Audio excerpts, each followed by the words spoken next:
பகுதி அதிகமாயிருந்ததால் சக்கரங்கள் அதில் பதிந்து விட்டன. மேலே செல்ல முடியவில்லை.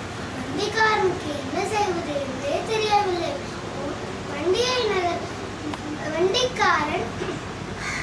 வண்டிக்காரன் வண்டியை சகதியிலிருந்து நகர்த்த எந்த முயற்சியும் செய்யாமல் உடனே தன் இஷ்ட தேவதையாகிய என்னை பிரார்த்தனை செய்தான்.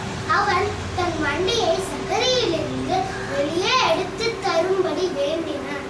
குழந்தைகளே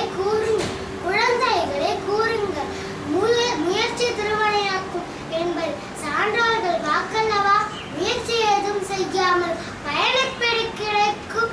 சரி, நாம் இப்பொழுது கதையினை தொடருவோம். வண்டிக்காரனின் பிரார்த்தனையை கேட்டு நான் அவன் முன் தோன்றினேன்.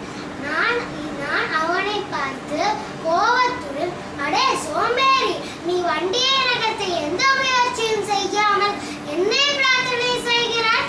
முதலும் கடமையை சக்கரங்களில் தோலை கொடுத்து தூக்கிவிடு, குதிரையை முடுக்கிவிடு. இவை இரண்டையும் செய்த பின்பும் என் உதவி தேவைப்பட்டால் கேள், செய்கிறேன் என்று கூறினேன்.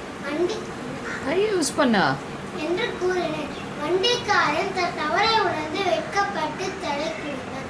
அவன் என் ஆசையை கேட்டு சக்கரங்களில் தன் தோலை கொடுத்து வண்டியை சகதியிலிருந்து வெளியே எடுத்தான்.